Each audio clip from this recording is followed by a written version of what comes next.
नमस्कार साथियों। कैसे हैं आप लोग। सो आज के इस वीडियो में हम लोग 11 स्टॉक्स पर बात करेंगे जो कि शॉर्ट टर्म और मिड टर्म में आपको एक अच्छे प्रॉफिट जनरेट करके दे सकते हैं। अगर आप इस चैनल पर नए हैं तो सबसे पहले आपसे रिक्वेस्ट रहेगी कि इस चैनल को सब्सक्राइब ज़रूर करें, लाइक करें। स्टार्ट करते हैं। आज हम उन 11 कंपनीज़ पे हम बात करने वाले हैं, जिसमें से हम शुरुआत करते हैं, वन बाय वन बात करते हैं इंडिविजुअल कंपनी पे। मेजरली जो कंपनीज़ हैं, ये जो कंपनीज़ हैं आपके एरोस्पेस सेक्टर से हैं, पावर सेक्टर से हैं, डिफेंस सेक्टर से हैं, आपके बिज़नेस प्रोक्योरमेंट सेक्टर से भी हैं, इंफ्रा से भी हैं, ब्रॉडकास्टिंग सेक्टर से भी हैं और हाउसिंग फाइनेंस से भी हम लोगों ने लिया है। हम लोग एक पोर्टफोलियो बिल्डअप करने की कोशिश करेंगे फॉर अ शॉर्ट टर्म और फॉर मिड टर्म। शुरुआत करते हैं इंडिया बुल्स हाउसिंग फाइनेंस से हम लोग बात करते हैं। इंडिया बुल्स हाउसिंग फाइनेंस को अगर हम देखते हैं तो ये 6.5 की पीई पर चल रहा है शेयर अभी।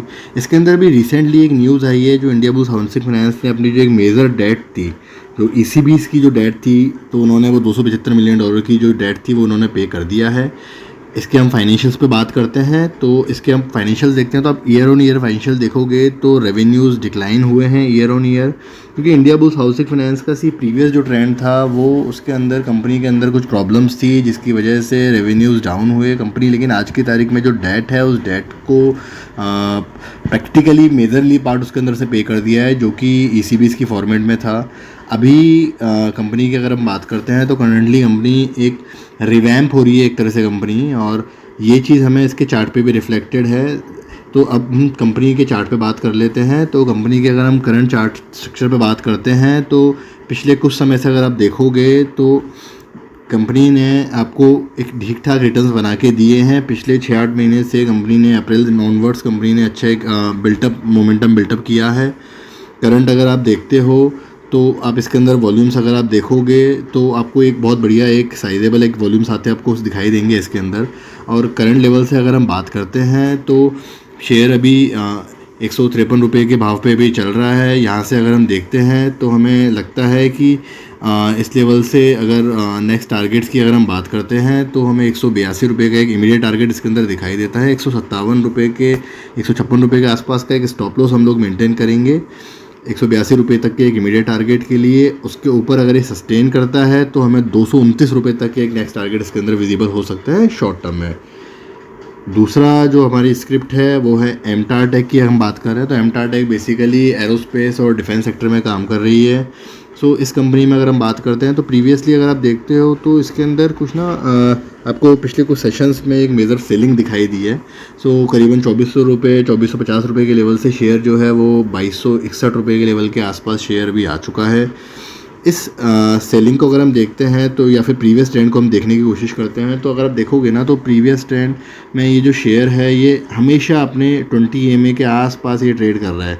हम लोग को ऐसा लगता है कि यहाँ पे शेयर लगभग इस लेवल के आसपास आना चाहिए, आपके 20 EMA के आसपास इसको फॉल करना चाहिए। तो 20 EMA का मतलब हो गया करीबन 2150 रुपये का जो लेवल है, शेयर वहाँ तक आ सकता है।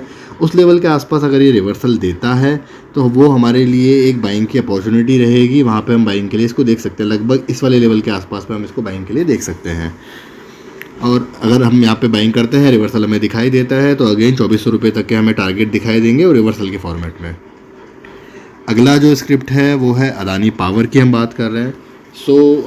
रिसेंटली अगर हम बात करते हैं तो आप लोग भी अपडेट होंगे अदानी से। अदानी ने जो सेबी का जो एक जो हाइडेनबर्ग की जो रिपोर्ट थी उस पर सेबी ने अदानी को ग्रुप को इनफैक्ट पूरे को क्लैरिटी दे दिया है। हमें ऐसा लगता है कि अभी अदानी का थोड़ा सा गुड टाइम शुरू होने वाला है। यहाँ से अगर हम बात करते हैं तो एक वीकली चार्ट पर अगर हम देखते हैं तो शेयर को आप देखोगे तो पिछले कुछ महीने से शेयर का जो एक बॉटम था, यहाँ पे अगर हम बात करते हैं तो शेयर का जो इस लेवल के आसपास का जो एक बॉटम था, यहाँ पे करीबन 138 रुपये 140 रुपये के आसपास से, वहाँ से 350 के लेवल तो ये दिखा चुका है। करंट रेजिस्टेंसेस की अगर हम बात करते हैं तो 338 रुपये का एक इमीडिएट रेजिस्टेंस रहेगा, उसके बाद 375 रुपये का एक इमीडिएट रेजिस्टेंस है। 284 रुपये का हम लोग को उसके अंदर स्टॉप लॉस मेंटेन करना है। स्कैटर्ड मैनन में इसके अंदर बाइंग करके चल सकते हैं नेक्स्ट टारगेट के लिए 375 रुपये तक के टारगेट्स के लिए। अगला जो शेयर है वो है भारत इलेक्ट्रॉनिक्स लिमिटेड BEL। सो BEL को अगर हम देखते हैं तो BEL बेसिकली एरोस्पेस और डिफेंस के सेक्टर में काम कर रहा है। सो यहाँ अगर हम देखते हैं तो बहुत बढ़िया इसने कुछ टाइम से रनअप दिया है शेयर ने। अभी अगर हम इस चार्ट पैटर्न को देखने की कोशिश करते हैं तो यहाँ पे आप ख़रीदारी करके चल सकते हैं 128 रुपये का के आसपास का स्टॉप लॉस मेंटेन करते हुए। आप इसको डेली टाइम फ्रेम पर भी अगर हम देखेंगे तो शेयर जो है वो 20 EMA से बिल्कुल चिपक के चलता है। आप ये पुराने अगर आप लेवल्स देखोगे जो हमने लास्ट टाइम इसके अंदर डिस्कशन किया था, ये वाला जो लेवल था, हम लोगों ने तब भी सलाह दी थी कि अगर ये शेयर इस चैनल से ब्रेक करता है, चैनल से अगर नीचे जाता है तो हम लोगों को इसके अंदर निकलने की सलाह रहेगी उस टाइम। इसलिए इसने एक लंबा कंसोलिडेशन भी दिया शेयर ने। जैसे ही स्टैंड लाइन का इसने ब्रेकआउट दिया वहाँ पे हम लोगों ने भी बाइंग करी है, वहाँ से आप इसके अंदर एक बाइंग कर सकते हैं। करंट लेवल्स की अगर हम बात करते हैं तो 140 रुपये तक के भाव इसके अंदर इमीडिएट लेवल पे दिखाई दे रहे हैं। और इसके अंदर जो हम नेक्स्ट टारगेट्स की बात करते हैं 140 रुपये के लेवल पर अगर ये सस्टेन करता है तो 150 रुपये तक के इसके अंदर टारगेट देखने को मिलेंगे। हमें इसके अंदर जो ध्यान रखने वाली चीज़ है, हमारी जो बाइंग रेंज रहेगी इसके अंदर वो करीबन इस लेवल के आसपास रहेगी, 130-125 रुपये के लेवल के आसपास रहेगी। अगर वहाँ से ये रिवर्सल देता है तो हम लोग एग्जिट करेंगे इसके अंदर से, पोजीशन अगर एग्जिट करेंगे, अदरवाइज शेयर के अंदर बने रह सकते हैं। अगला जो शेयर है वो है डेटा पैटर्न। आप लोगों ने इस शेयर के बारे में बहुत सुना होगा। तो डेटा पैटर्न डिफेंस, एरोस्पेस और सेक्टर में बहुत अग्रेसिवली काम कर रहा है। सो अभी कुछ दिनों में इसने बढ़िया रनअप भी दिया है शेयर ने। बट अगर आप देखोगे तो लास्ट 2-3 सेशन में जो एक बड़ी रेड कैंडल जो ये बनी है, तो थोड़ा सा हम लोग इस शेयर को लेकर के थोड़ा सा कॉशियस रहने वाला टाइम है। अगर हम बात करते हैं इस लेवल से तो इस शेयर के अंदर अभी जो भाव चल रहा है 2326 रुपये का चल रहा है। सो 2250 रुपये के आसपास का एक स्टॉप लॉस इसके अंदर हम लोगों को मेंटेन करना पड़ेगा। पुरानी जो हमारी पोजीशंस हैं अगर इसके अंदर, तो शॉर्ट टर्म ट्रेडर्स एक बार को 2244 रुपये तक के स्टॉप लॉस का वेट कर सकते हैं। अगर ये करंट लेवल से रिवर्सल देता है तो डेफिनेटली इसके अंदर एक बाइंग की अपॉर्चुनिटी बनेगी। बट प्रोबेबली जो देख के चार्ट को लगता है, ऐसा लगता है कि अभी ये 2250 रुपये तक के लेवल तक आना चाहिए। वहाँ से अगर हमें मौका मिलता है रिवर्सल का, बाइंग की अपॉर्चुनिटी मिलती है तो डेफिनेटली इसके अंदर हम देखेंगे बाइंग की अपॉर्चुनिटी। अगला जो शेयर है वो है फर्स्ट सोर्स लिमिटेड करके, फर्स्ट सोर्स सॉल्यूशन। तो फर्स्ट सोर्स सॉल्यूशन जो है ये बेसिकली बिजनेस प्रोसेस मैनेजमेंट करते हैं वेरियस कंपनीज़ के लिए। सो इस शेयर की अगर हम बात करते हैं तो इस शेयर को अगर आप देखोगे तो ये करंट लेवल से अभी कुछ लास्ट सेशन में इसने एक सिग्निफिकेंट जंप दिया है, कुछ 12-13 रुपये के आसपास का इस शेयर ने जंप दिया है। So we expect it to be consolidate. अगर ये शेयर कंसोलिडेट करता है, मुझे इस लेवल के आसपास 155 रुपये के आसपास के लेवल पे मिलता है तो डेफिनेटली इसके अंदर बाइंग की अपॉर्चुनिटी रहेगी 180 रुपये तक के टारगेट्स के लिए। अगला जो शेयर है वो है हिंदुस्तान एरोनॉटिकल लिमिटेड। ये अगेन एरोस्पेस और डिफेंस सेक्टर की कंपनी है। सो इसके वीकली चार्ट पे हम बात करते हैं तो प्रीवियस जो हमारे लेवल्स थे वो हम लोगों ने इस लेवल पे शेयर को बाय करने की सलाह दी थी। ये पुराने जो लेवल्स इसके अंदर बने हुए हैं, आप अगर देखेंगे तो ये वाला जो लेवल था यहाँ पे हम लोगों ने बाइंग की सलाह दी थी। उस लेवल से शेयर ने बढ़िया रिटर्न्स बना के दिए हैं, करीबन 700-800 रुपये का शेयर ने एक पैसा बना के दिया है। करंट लेवल्स पे अगर हम बात करते हैं तो एक इमीडिएट एक रेजिस्टेंस फेस हो रहा है शेयर को। अगर आप देखोगे तो प्रीवियसली भी 4000 रुपये के आसपास के लेवल पे एक टेक्निकल रेजिस्टेंस फेस हो रहा है इसको। 4000 रुपये के लेवल से अगर ये क्रॉस करता है तो 44 और 45 रुपये तक के टारगेट बनेंगे इसके अंदर, जो कि इमीडिएट टारगेट्स होंगे। और अगर उस लेवल पे सस्टेन करता है तो हम एक लंबी अवधि के लिए शेयर को होल्ड कर सकते हैं फॉर बिगर टारगेट्स। अगला जो शेयर है वो केमिकल सेक्टर का शेयर है, फार्मा और केमिकल सेक्टर का शेयर है। सो जेबी केमिकल जिसका नाम है, तो जेबी केमिकल के चार्ट को अगर हम बात करते हैं तो शेयर ने मतलब लंबे समय में भी कैपिटल बना के दिया है, बढ़िया बिल्टअप दिया है शेयर ने। At any point of given time share ने हमेशा कैपिटल गेन दिया है, शेयर ने पैसा बना के दिया है। 2841 रुपये के लेवल पे शेयर अभी ट्रेड कर रहा है।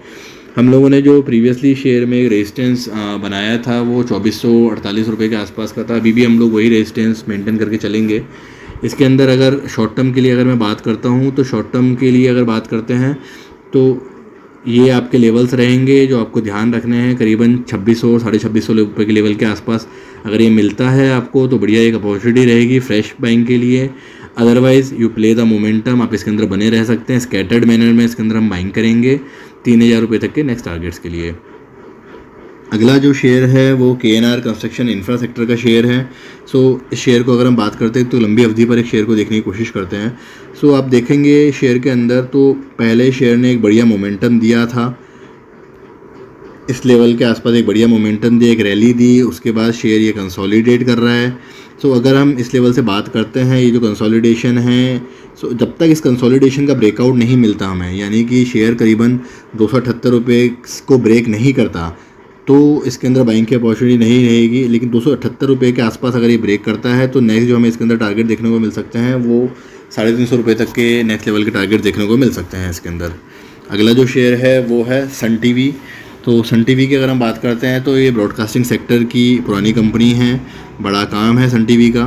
सो करंट लेवल से अगर हम बात करते हैं तो ये अभी 604 रुपये का जो इसका एक लेवल है उसके आसपास, यानी कि करीबन 607 रुपये के आसपास ये एक क्रिटिकल रेजिस्टेंस फेस कर रहा है। जैसे ही इस रेजिस्टेंस को ये क्रॉस करता है तो उसके अंदर एक बहुत ही बढ़िया बाइंग अपॉर्चुनिटी बनेगी 680 रुपये तक के लेवल के लिए।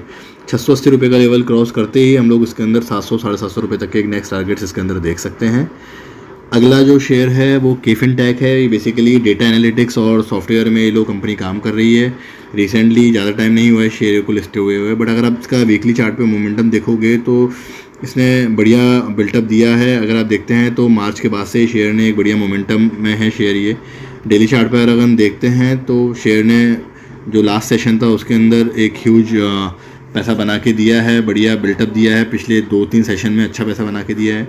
बट अगर हम यहाँ से अगर हम देखते हैं ना शेयर को, तो हमें ऐसा लगता है कि अब 2 आवर्स के चार्ट पर आप इसको देखिए तो हमें ऐसा लगता है कि शेयर को थोड़ा सा रिट्रेस करना चाहिए। 419 रुपये के भाव के आसपास अगर ये रिवर्सल देता है, बाइंग अपॉर्चुनिटी बनती है, तो वो एक अच्छा मोमेंट रहेगा इसके अंदर बाइंग करने के लिए नेक्स्ट 450 और 500 रुपये तक के टारगेट्स के लिए। अभी जल्दीबाजी ना करें इसके अंदर। ऐसे शेयर्स में क्या है कि फंसने की थोड़ा सा प्रोबेबिलिटी बढ़ जाती है अगर हम इस लेवल्स पे बाइंग करते हैं तो। सो ये हम लोग के आज के सारे शेयर्स थे जिस पे हमने बात किया। सो आप लोगों से रिक्वेस्ट है, चैनल को प्लीज़ लाइक करो, सब्सक्राइब करो। आप इन शेयर्स को जो हम लोगों ने आज आपको बताए हैं इनको आप अपनी लिस्ट में आप रखें, आप इसको वॉच लिस्ट में रखें, आप इनमें बाइंग कर सकते हैं स्कैटर्ड मैनर में। You will definitely will be paid of. Channel को प्लीज़ सब्सक्राइब करें। Thank you so much.